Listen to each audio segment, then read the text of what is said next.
Hi, I'm Toine. Welcome to my kitchen. If you're new to this channel, I focus on cooking food from my home country, the Netherlands, and some of its former colonies, such as Indonesia. Today we'll be making Gehaktballen, or meatballs. And growing up, that is something we would eat every week or every other week, together with some potatoes and vegetables. A very common vegetable dish to go with meatballs is Hutspot, and I'll be making that next week.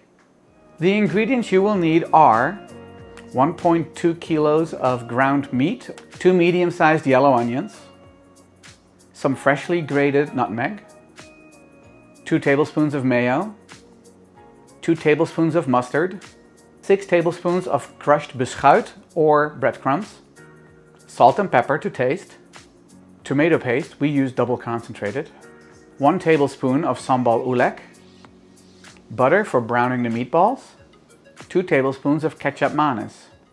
First thing we have to do is crush the beschuit. Beschuit is a twice-baked toast that is very typical in the Netherlands, often used at breakfast time with butter and something sweet, or actually butter and some cheese on it. But today we're going to rub them against each other until they're a very fine powder, and we will need about 6 tablespoons of that. So I'm going to do that right now. And this is so much fun. This is what I got to do as a kid when we were making gehaktballen. And this makes a lot of noise. Beschuit can be found in the European aisle at some grocery stores around here, but if you cannot find it, just use unseasoned breadcrumbs. So I used 4 beschuit to make 6 tablespoons of crumbs. The next thing we have to do is chop the onions. These onions are going to go through the meat, so you have to cut them very finely because you want to make sure that the meat stays together as you're rolling them into balls. I'm going to cut them like this, and then, oops, a few cuts like this, and here we go.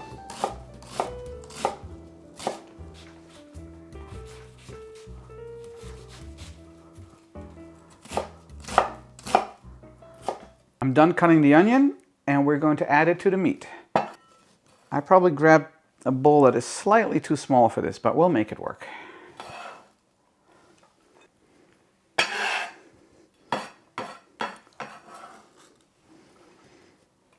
The last little bit, just scrape it up.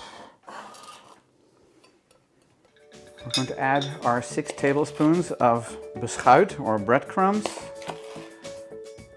2, 3,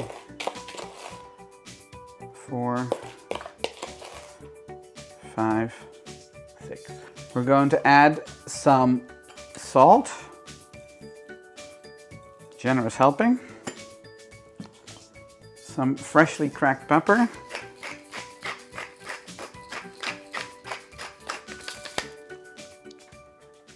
we've added the salt and the pepper. It's time to add the mustard and the mayo.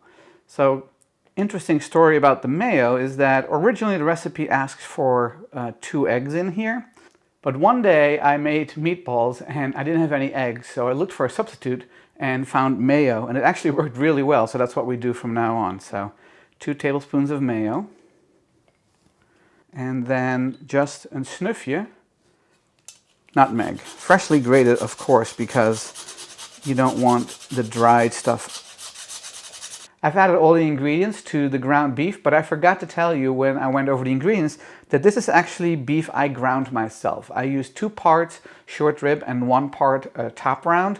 I make that combination because I like the beefiness and the fattiness of the short rib, and then the lean top round cuts the fat back just enough. When my mom makes this, she makes this with what's called half and half, and that is half pork and half beef. But we don't eat pork, so I make it just with ground beef. The other reason I grind it myself is because I like a coarser grind. What you buy in the grocery store is typically a much finer grind, but I like this a lot. It's time to mix all these ingredients together, but before I do so, I'm going to put on some gloves so my hands stay clean.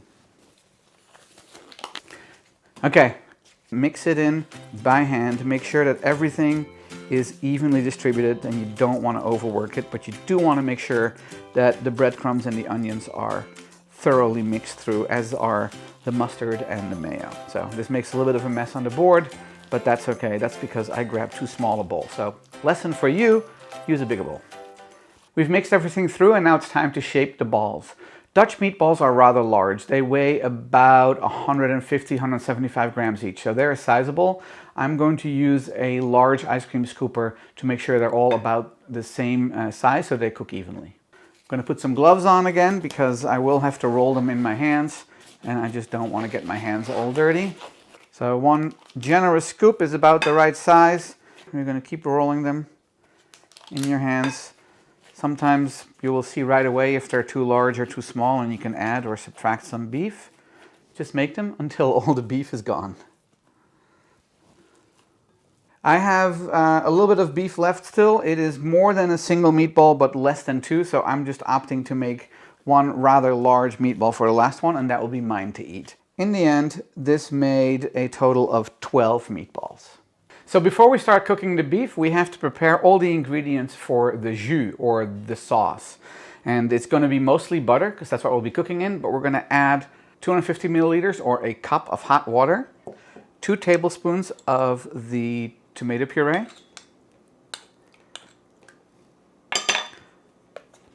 a shy tablespoon of sambal, not too much, because you don't want it to be too spicy. Another tablespoon of mustard. So when I said the ingredients at the beginning, that was what we needed for the beef. But for this sauce, we need another tablespoon of mustard. So mix this through, mostly so that your spoon is kind of empty. And now we're going to add 4, and I thought I could do this with one hand, but I can't. We're going to add 4 tablespoons of ketchup. 1, 2, 3, and 4. This isn't an exact science, it's mostly to taste, but this is what works for us. With a little whisk, mix it all together, and what we're going to do is, after we've browned all the meatballs, we're going to add this liquid to the meatballs and the butter in the pan, and then let it simmer for probably half an hour to 45 minutes. All right, that's it. Let's go to the stove. So let's turn the stove on to high, and we're going to add a generous helping of butter to the pan. Add about 2 ounces of butter now, and then we'll add another 2 ounces when we add the rest of the meatballs, because we're going to do this in 2 batches because they don't all fit in the pot at the same time. So we're going to let the butter melt. And once the butter is melting, we can actually wait for it to brown just a little bit. And then we will add, how many meatballs did I say I had? I said I had 12, so I'm going to add 6 meatballs to the pan. The nice thing is that these meatballs have a good amount of fat from the short rib, so they will render out some of that fat. But the goal is to give them a crusty outside. Then we'll take them out of the pot, put them back on the plate, put the other 6 in. We'll brown those, and we'll put them all in, add the water, and then put the lid on and let it simmer or sitter for half an hour. I like that toasted butter flavor in the sauce that it makes. So we're going to let it cook for a little bit longer, and then we will nestle 6 balls in here very gently. So here we go. We're going to put the monster ball that we made last in first. It's going to go there. 2, 5, and 6. And just let them brown on the edge. Don't agitate them, don't move them around. And then we start rotating them so that every side gets a good caramelization, a good browning on there. Let's take a look if they're brown. And yeah, they are, but I'm going to let them go just a little bit longer, maybe another half a minute. All right, let's start flipping the balls around. And here comes the fun part, trying to get every side to cook, and to brown, without turning them into squares or cubes. I can see that one side of the pot is a little hotter than the other, so I'm going to just move the pot around a little bit so we get a little bit more even browning. Time to rotate again.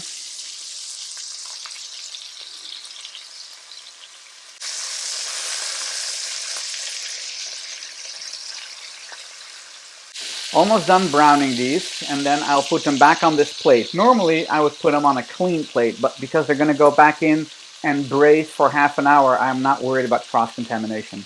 One more rotate, and then all the sides have browned. I did not pack these well enough. You can see they're kind of falling apart, so I'm using the tongs to kind of pack them in, but I did not pack them quite well enough, so I did pack the next batch a little bit tighter while these were cooking. The butter, the onions, and the meat with the seasoning in it starting to brown. It smells delicious. They're browned enough, so I'm going to take them out, and then I'll be putting the 6 not cooked balls in.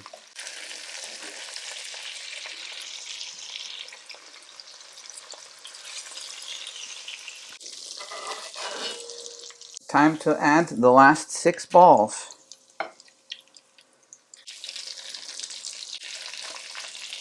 Enough fat rendered out of the first meatballs while they were cooking that I did not have to add more butter to the pan.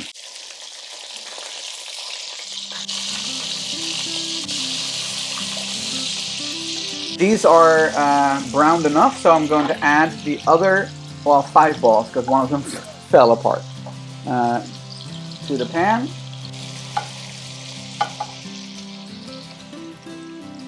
Lower the heat. Add the liquid to the pan.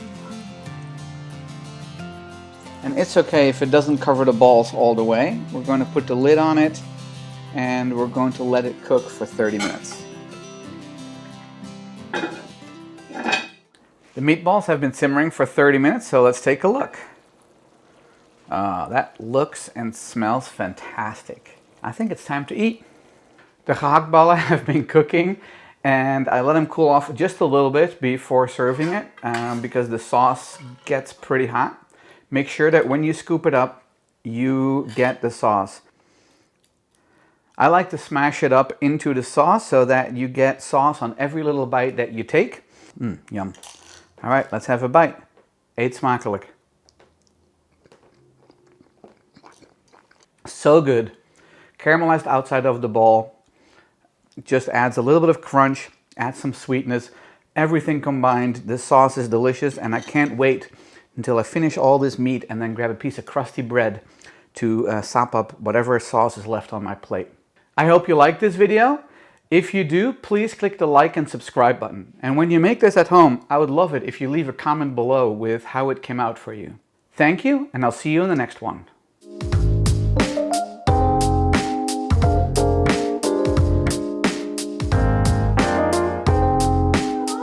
I don't know why it's hard. Which way does it open? This way. That way.